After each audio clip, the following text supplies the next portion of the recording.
Na prestação de contas, né, que também a gente conhece como relatório de gestão, uma parte da prestação de contas, ele tem as contas especificamente, no caso a questão do patrimônio, as despesas, as receitas da universidade, e tem uma parte de prestação das atividades que foram desenvolvidas pela administração central no ano em questão do relatório.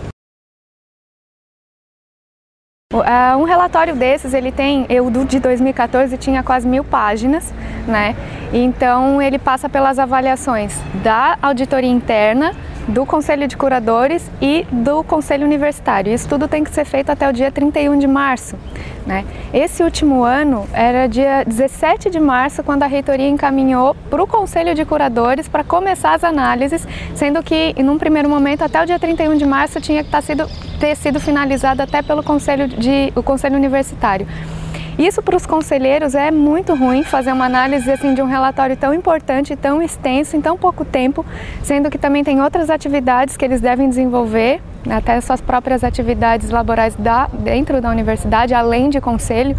Então quem perde, na verdade, é a própria universidade, quando um parecer não pode ser feito com todo o detalhamento que ele deveria ser feito. A gente avaliou a questão das contas, né? Então foi possível, nesse prazo pequeno que a gente tinha até para encaminhar para o Conselho Universitário, avaliar que as despesas aumentaram, somadas às despesas da UFSC e do HU, aumentaram entre 2013 para 2014 em cerca de 13%.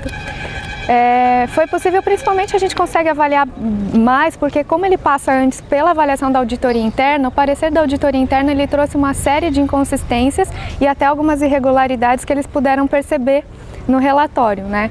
Então a auditoria tinha apontado que faltavam análises críticas da administração para alguns quadros que eles colocaram, por exemplo, na questão do patrimônio, né? A auditoria também levantou que havia irregularidades nos contratos com as fundações. Também levantou que a questão dos cartões corporativos, houve uma redução da utilização deles entre 2013 e 2014, né, uma redução em torno de 5%, mas que já é relevante porque a própria administração fala que despendeu esforços nisso, né, concentrou esforços nisso para que reduzisse mesmo a quantidade de utilização desse tipo de cartão. Das atividades de auditoria que ficaram pendentes, eles têm uma série de atividades para desenvolver sempre ao longo do ano, né? Então a auditoria interna apontou que eles deixaram pendentes ainda o inventário patrimonial e o inventário de materiais de almoxarifado, que está em andamento ainda, vai ser finalizado agora em 2015. O Conselho de Curadores, que já acompanha isso já há alguns anos, né, sabe que essa questão do inventário já está há alguns anos para ser terminada, colocou no seu parecer que dia 31 de dezembro desse ano, 2015, então é o último dia que a reitoria a administração central tem para entregar o inventário patrimonial. Também foi possível constatar que a contabilidade da universidade ainda não tá ajustada aos novos padrões internacionais de contabilidade, né, que essa é uma tendência que vem sendo adotada já em outras instituições também, e que ainda não é feita a contabilidade de custos dentro da universidade.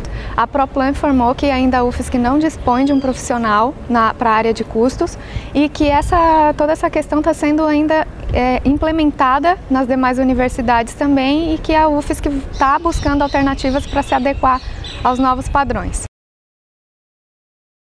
Com relação ao patrimônio imobiliário da universidade, o Conselho de Curadores levantou que não foi apontado nem comentado nada sobre a aprovação da doação da concessão do terreno da Rua Deputado Antônio Edu Vieira para a Prefeitura, para fazer toda aquela revitalização que eles já há anos vinham discutindo, né?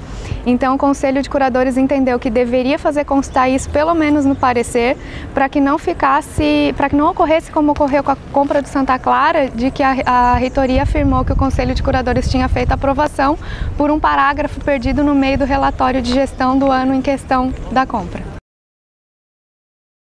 Aí, além dessa questão das contas, das finanças, do patrimônio que o Conselho de Curadores, que é pertinente ao Conselho de Curadores, também no nosso parecer dos curadores foi possível elencar outros temas que dizem respeito aí a toda a universidade e que são relevantes, como por exemplo a gestão de pessoas, né? A universidade, no relatório de gestão, a administração central fez questão novamente de afirmar que existe uma falta de técnicos e uma falta de docentes para atuar nas atividades devido ao aumento do número de discentes. Mas, a nosso ver, isso é uma informação um tanto superficial, porque existem outros elementos que devem ser considerados, como a distribuição desses servidores, as atividades que eles desenvolvem, quais os usuários que eles atendem. Então não dá para fazer simplesmente uma continha de divisão e dizer que está faltando gente só porque parece primária essa afirmação. A administração também afirma que existe uma alta rotatividade de técnicos na universidade, né? Em função, como fator preponderante, o plano de cargos e salários. A CEGESP vem desenvolvendo uma atividade de um questionário de desligamento em que eles buscam elencar quais os motivos que estão fazendo os técnicos saírem da universidade, né? E entre eles, a administração central destacou o plano de cargos e salários e incapacidade das chefias no tocante à gestão das suas equipes. Esse foi um outro tema que carece maiores esclarecimentos e discussões dentro da universidade. Com relação também à rotatividade, não existe no relatório uma avaliação política ou uma proposta, né, de política de valorização dos técnicos, que isso englobaria tanto a questão da assédio moral, e não foi relatado no relatório uma política mais efetiva de combate ao assédio moral, que é sabido que ocorre tanto com os técnicos quanto com os docentes dentro dessa universidade. E também não foi tratado nada com relação à valorização dos profissionais no que diz respeito à jornada de trabalho. Já se sabe que tem um estudo feito em 2012 e que não foi devidamente discutido dentro da universidade como deveria ter sido feito. Um outro dado que chama atenção também no relatório é que de 2013 para 2014 houve um aumento do número de afastamentos para a licença saúde, né, para que os próprios servidores pudessem se tratar. E esse aumento foi em torno de 669 a mais do que em 2013. Um dado que carece também de atenção das instâncias devidas dentro da universidade.